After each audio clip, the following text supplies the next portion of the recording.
Mr. Shirakawa, this time I'd like to ask you in more detail about your support service. Well, specifically, your thoroughbred transportation service. In a previous video, I heard that you've been dedicated to thoroughbred transportation for 54 years.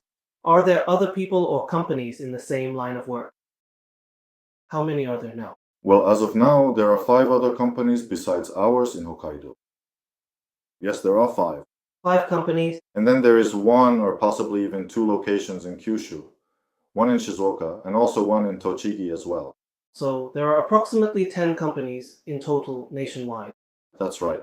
There are companies like ours that transport from ranches to training centers or from ranch to ranch, and then ultimately, there are also companies that specialize in transporting horses to the racetrack right before the race, so to speak, dividing up the roles. These are commonly referred to as race transport companies. For example, race transport companies cover areas from Rito Training Center in the west to the Miho Training Center in the east. In terms of the JRA, they handle transportation from the training centers to the final destination. Race transport companies are responsible for taking the horses that have been conditioned and transporting them to the racetrack for the race. After the race is over, they also bring the horses back to the training center. That's what race transport companies do. However, there's a rule that race transport staff, especially the drivers, are basically not allowed to touch the horses.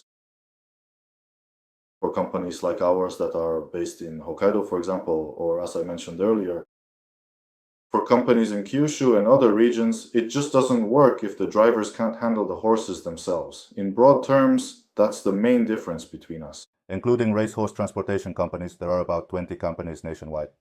There are quite a few, aren't there? So the vans you often see at racetracks are mostly from the racehorse transport companies, right? Then where are vans like ours most commonly seen? Well, some people might occasionally see them when they're driving along the highway. If you happen to see one of our vehicles, I think it's most likely to be somewhere around Miho or Rito areas. I see. So for those who like vans, they should try looking over there then. By the way, this is a bit off topic, but is there a particularly popular vehicle number? I think the most popular vehicle in our fleet is probably the one with the company number 252, specifically the bus type. The bus type, right. Yes, it's an older vehicle, but now it's used as a backup. Right, I see. Yeah, that's right. You don't really see it in the main fleet much anymore. Yeah, that's true. Not yet. It can still run if we wanted to, but since we're getting new vehicles this year, I was thinking maybe we wouldn't renew its inspection and just retire it. I was considering that, but when I did a poll on Twitter, most people wanted us to keep it. So we won't renew the inspection though. We can still use it to move around the parking lot, and it can be used for training new staff. If it comes down to it, we can always get the inspection renewed, so I decided to keep it. I see. So if someone wants to see vehicle number 25, they should come to Hokkaido, right? That's right. Please be sure to send me a DM first when you have a moment, for clarity though. Yeah. If you contact me on Twitter, President Shirakawa, if you send a DM, I'll show you. Thank you very much. I'll put President Shirakawa's Twitter link in the description. So, please check it out. Thank you. So, you mentioned there are a total of 6 transport companies that go from Hokkaido to Honshu, right? These 5 companies, how exactly do they differ from Guangzhou in terms of their overall scale and size? Well, there are companies that mainly handle Hokkaido horse racing and companies that only go as far as the Kanto region. And then, like our company, there are those that extend their reach all the way to Kansai. That's the general picture. So does that mean not all transport companies go as far as Kansai? That's right. Besides our company, there's only one other in Hokkaido that does. Only one other company? Yes, that's right. Isn't that really super niche? Yes, but there are also companies from Kyushu that operate in Hokkaido. So in reality, it's not just 2 companies, but maybe 3 or 4. That's right. I see. So compared to other companies, one of your main selling points is that you can carry thoroughbreds all the way to Rito areas from Hokkaido. That's right. As I mentioned in the previous video, we offer what's called one-cushion transport. A unique feature? Yes, that's our biggest selling point.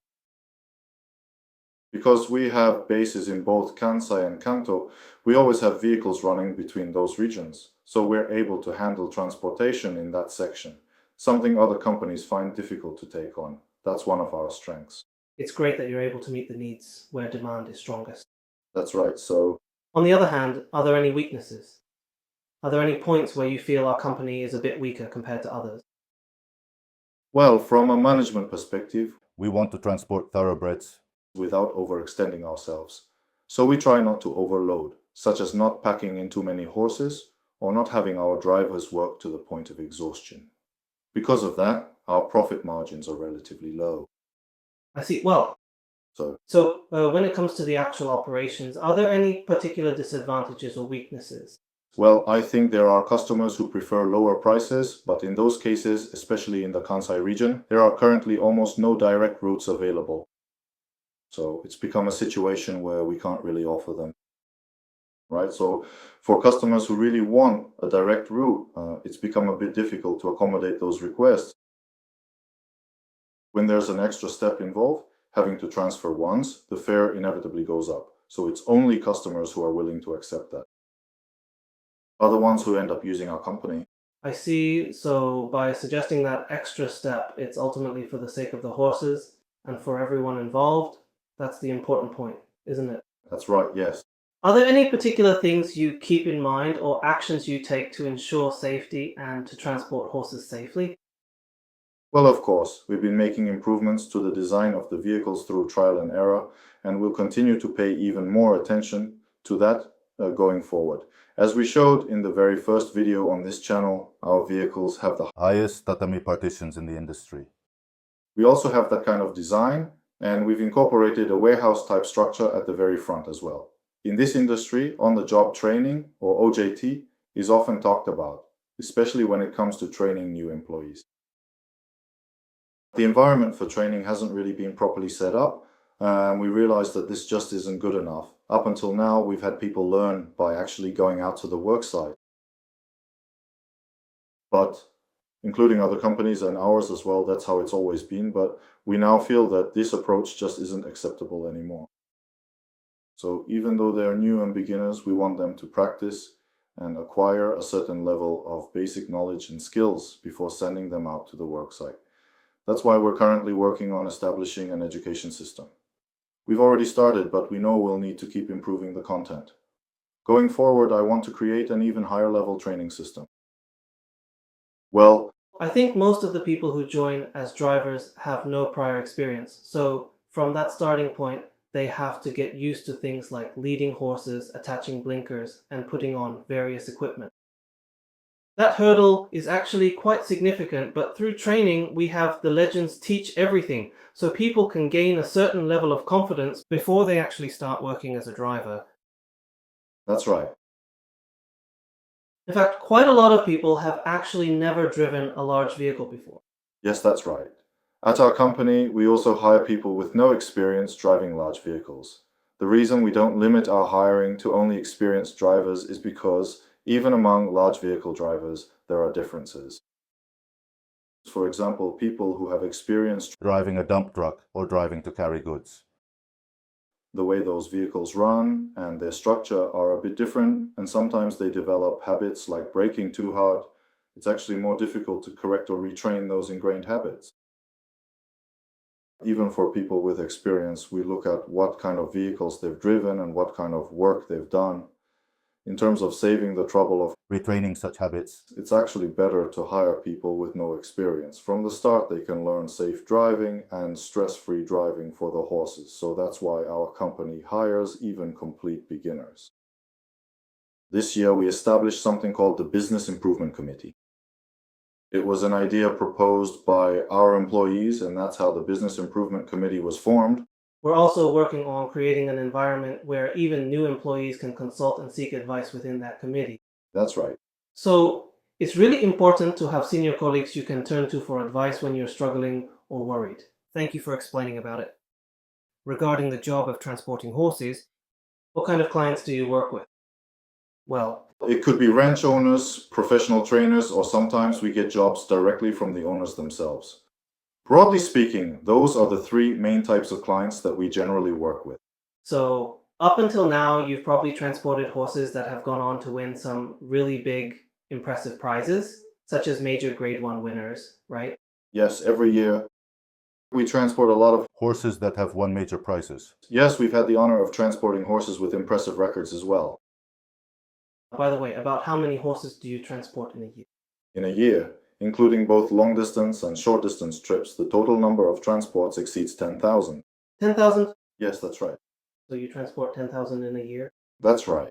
Incredible, amazing. We also do a lot of short-distance transport. So a lot of it is local? Yes, that's right. It's mainly in the nearby areas. Compared to other companies, aren't you really number one in terms of the number your company carries? So that means you've built up a lot of trust and extensive experience over the years. Yes, that's right. Exactly. That also leads to your reputation as a leader. Are there any words from customers that still resonate with you or that you remember to this day?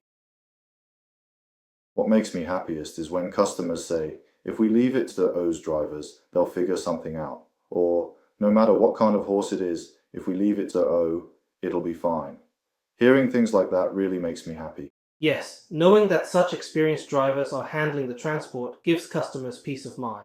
It's true for the veterans, but even the younger drivers are growing by learning and absorbing a lot from the experienced ones. So even if they're not veterans, even the younger drivers have strengths that make them reliable enough to be entrusted with the job and give peace of mind. That's right. Have you received positive feedback from customers about that? Yes, well, it's been about 7 or 8 years since our company started using the one cushion transport system.